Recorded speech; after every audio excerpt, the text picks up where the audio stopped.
Amanye abazi noma wena uqonda ukungitshela ukuthi mina ngavela nge-rape. Yebo khona ngizothi kunjalo. Ngadlwengula ukuze ngithole wena.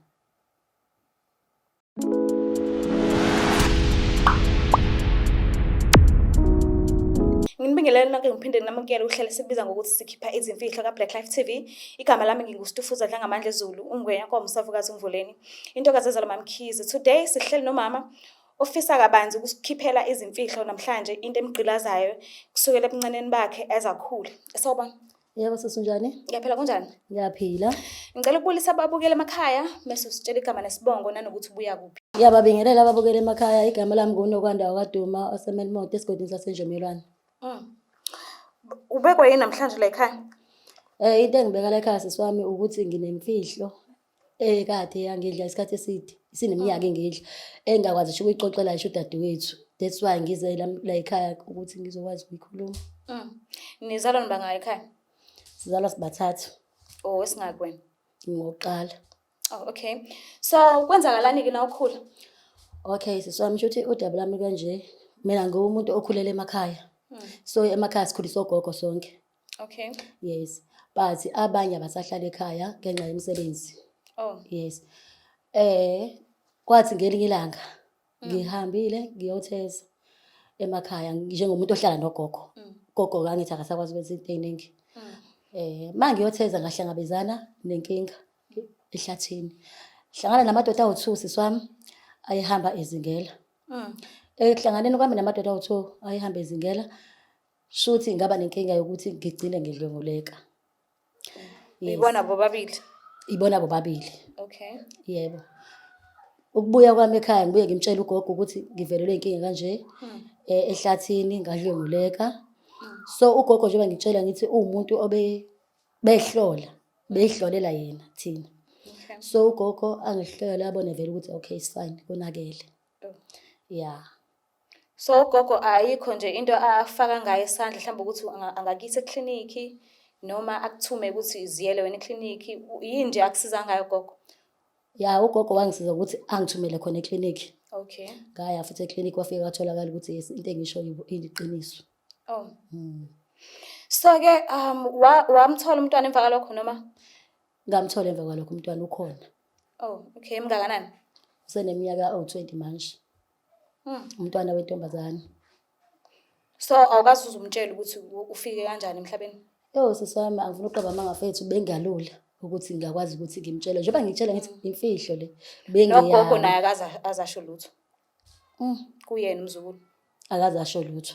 Imina engizoyibhodla leyo mfihlo namhlanje ngoba njengoba ngisho ukuthi ngiphile naye isikhathi eside. Engekho umuntu bengathi mhlawumbe ngiyamhlebela eceleni ngoba bengisaba. But unembeza wami uyangiphikisa that's why ngithi ngifuna ukuyikhipha lento manje ngoba ingane ikhulile manje. So yena akaze nje azakubuze mayikhule ukuthi owakabani uphi ubaba wakhe zonke nje lezo zinto akaze azazibuza. Angifuna uqamba amanga sisi wami ingane beyibuza. Ayikho ingane engathanda ukwazi imvelaphi yayo nokuthi ngiyakwabani. Masuthini? Ngilo ngishona le phela ngingakhuluma into eqondile. That's why ngize ngathatha isinqumo sokuthi namhlanje angize la ngizokwazi ukuthi ngikhilume lento ngiyibhodle kahle ngizobhodla la. So labo balisa laba akwazi uzubabona kuze kube namhlanje? Angibazi. Wawuqala futhi ubabona ngalela la? Ngaqala ukubabona. Ngeke futhi usabakhomba? Hayi angibazi swa. Okay. So umazi kwakho umntwana unjani indlela adaleke ngayo? Umntwana onjani nje? Unolaka, uyathula, ufela ngaphakathi noma uyakhuluma, open, umntwana onjani nje? Umntwana wami umntwana nje othulayo. Kodwa akathuli ukuthi mhlawumbe uyathithiza yini cha. Umntwana kodwa nje ophansi. Mawubhekile uzozizwa kanjani ngalezi ndaba? Lezi ndaba uzozizwa zomphatha kabuhlungu I'm sure. Cause kukaningi engibuza nami ngaphumi neqiniso obala. Yabo. Kukaningi engibuza sisifana. Kunjani ubudlelwano bakho naye? Niyazwana kakhulu noma uzwana nogogo kakhulu? Uzwana nogogo kakhulu nami ngiyazwana naye kodwa kakhulukazi ugogo.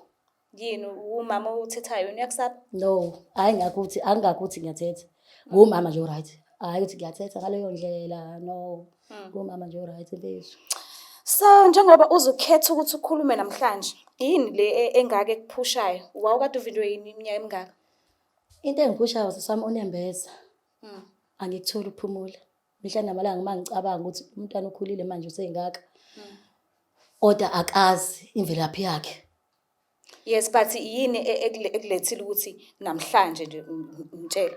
Into engilethela ukuthi umntwana usekhulile usenomkhwenyana ofuna ukuzokhokha ekhaya.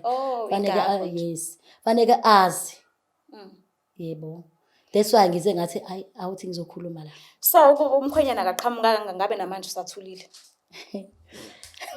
Mhlawumbe ngabe ngisathule ngoba benganathi isibindisi ukuthi ngingaqala kanjani. Okay. Asike sizame ukumfonela ke. Uthe uba igama lakhe umntwana? Umntwana Mandisa. Oh, Mandisa. Na 20. Yebo. Okay.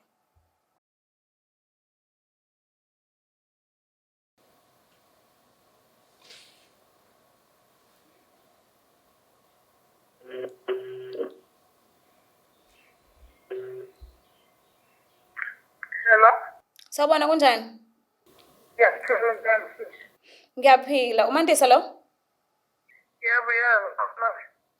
Alright, ukhuluma noStufuza Dlangamandla from Blaqlife TV. Usohlelweni esilibiza ngokuthi sikhipha imfihlo. Ngihleli nomama wakho lana. Kunodaba afisa ukuthi adlulisele kuwena. Ngicela umlalele.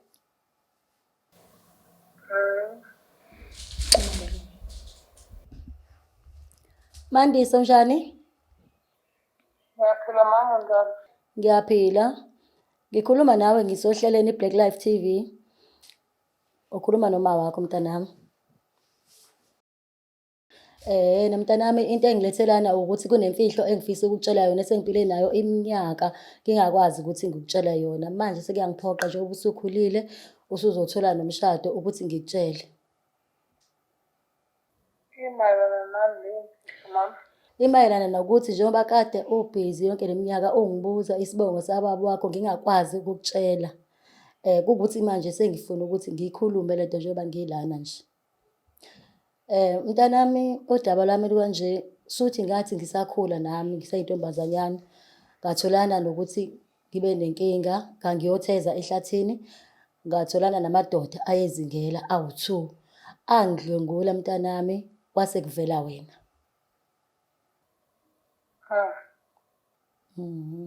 Ngiyazi mntanami ukuthi vele akuzukwehla kahle akuzukuba mnandi because sesiside isikhathi ngingakutsheli lenkinga.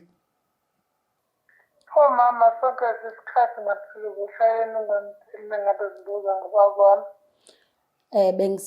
Bengisaba ukuthi ngikutshele but ingakho ngize ngizalana ukuthi ngizoconfessa kuwena.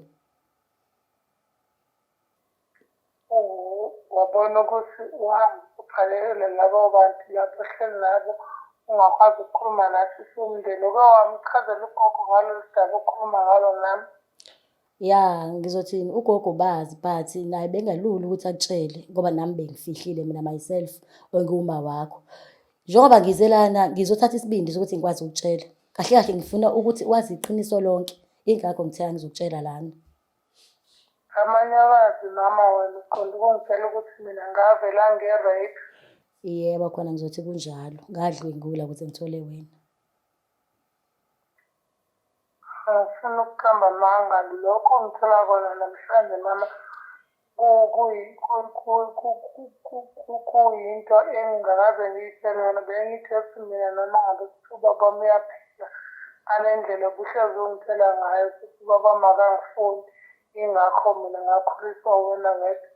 Lo songitshela yona namhlanje angeke ngize ngisho ukuthi into ezokuhlala enhlizweni yami kusazothatha isikhathi ngikwazi ukuqhamukela lokho. But ngoba wena uthi ukuyileyo nkundla ye-TV osukuyela manje khona usizo abantu bazokunikeza lona. Yebo likhona usizo abantu bazonginikeza lona bazokunika i-counselling futhi bazolandelela konke. Ngiyafisa-ke ukuthi nami mese besinikeza lo sizo ngibe khona nami lapho mama ukuthi nami ngikwazi ukuthi ngisizakale khona. Njengamanje sekunzima kwakumina empilweni ukuthi ngikwazi ukuthi ngithele umyeni wami lo uzofuna ukuzovela lapha ekhaya ukuthi ngimchazele ngami ukuthi mina kahle kahle imvelaphi yami isikwazi ukuthi mina yingane nje ye-rape. Sekunzima kwakumina ukuthi ngigcine sengikhipha umyeni wami into efana naleyo. Ngoba njengamanje njengoba efuna ukuzovela ekhaya, wazi ukuthi uzovela ekhaya and nabazali. Noma ngangimtshelile ngasekuqaleni ukuthi mina ubaba angimazi ukuthi uvela kuphi, but njengoba ngilokhu ngixina yonke le minyaka ngizibuza ngoba ngithethe ngelinye ilanga uzokhombisa ukuthi just ukwazi ukuthi ukephi. Kumele usuzongitshela into efana nale yokuthi mina ngavela ngiredi sekho okunye lokhu. Kodwa-ke akukho nami ebengizokwenza. Iyona ndlela engibona ukuthi ingcono le ukuthi ngizoconfessa ngayo, yabo? Ngiya-understand. Ungixolele futhi kulokho.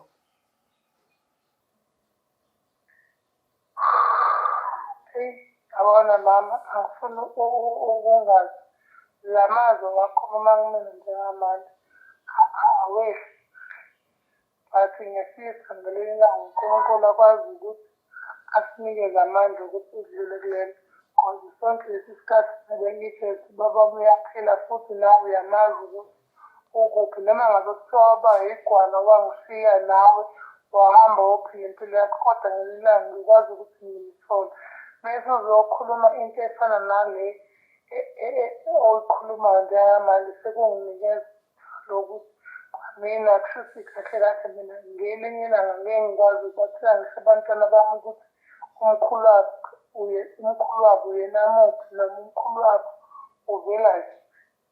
Ya, yingakho ngithi ngiyafisa ukuthi uthole ukungixolela enhlizweni yakho, ngoba nami isimo esenzeka kwangayona inhloso yami, kodwa kwenzeka ngendlela okwenzeka ngayo. That's why ngithi namhlanje angikhiphe iqiniso eselingidle iminyaka njengoba umngaka namhlanje. That's why ngithi ngiyaxolisa, noma kwangelona icebo lami ukuthi kwenzeke kanjalo, kodwa ngiyazehlisa kuwena, thola ukungixolela ngelinye ilanga sikwazi ukuyilungisa lento. Umama somsiza and sonbiza nobabili for i-counseling. Angeke nize nikhokhe-ke futhi imali, sonibhukhela yona mahhala, nizoza ngaleyo days leyo sonihlekelela yona. Kodwa kwamanje ngicela wehlise umoya, ujabulele nanokwazi nje iqiniso. Awukade wafisa ukulazi empilweni yakho. Ngiyabonga sisi. Hey, yamuzwa mama ukuthi akathozanga neze. And ngazi ukuthi into ebengayilindele nje sidala. So yamuzwa ukuthi akathokozanga neze and akekho right njengoba esho njengamanje. Into enizoyithini-ke nina nobabili-ke ukuphasi kobudlelwano benu, because manje ngine-sure ukuthi mhlambe ukuthemba kwakhe njengendodakazi yakho and umama wakhe angeke mhlambe kusaqina ngale ndlela obekade kuyiyona. So uzoyilungisa kanjani-ke lobo budlelwano phakathi kwenu nobabili? Ya, sisami kufanele yena engakhombisa ukujabula, engaphatheki kahle, cause lento isiphila iminyaka ngingamtsheli yona. Kodwa njengendodakazi yami ngizozama ukukhuluma nawe, ngihlale phansi, izinto vele zenzeka, amaphutha. Nami ngangahlelanga ukuthi ngiyomthola kanje, but kwenzekile. So uzizwa kanjani-ke manje usumtshelile selazi iqiniso? Ngizwa ngathi nginokukhululeka ngoba sengikhiphile lento ngidlala isikhathi eside kangaka. Ngizwa ngathi ngifree kwemina nje, ngathi kunomthwalo wehlile kumina. So kubhukhela-ke i-counseling kanye naye nize nobabili, alikho isenti enizolikhokha? Okay mama, singabonga sisi. Siyabonga kakhulu ukuthi uzivakashele kuhlelo lethu. Yebo, siyabonga sisi. Impilo-ke ayihambi ngendlela thina esifisa ngakhona. Kuyenzeka amaphutha ngaleso sikhathi, and iphutha ayiyona into ovesana usuku uvuke nje ekuseni uthi ngiyokwenza iphutha-ke namhlanje.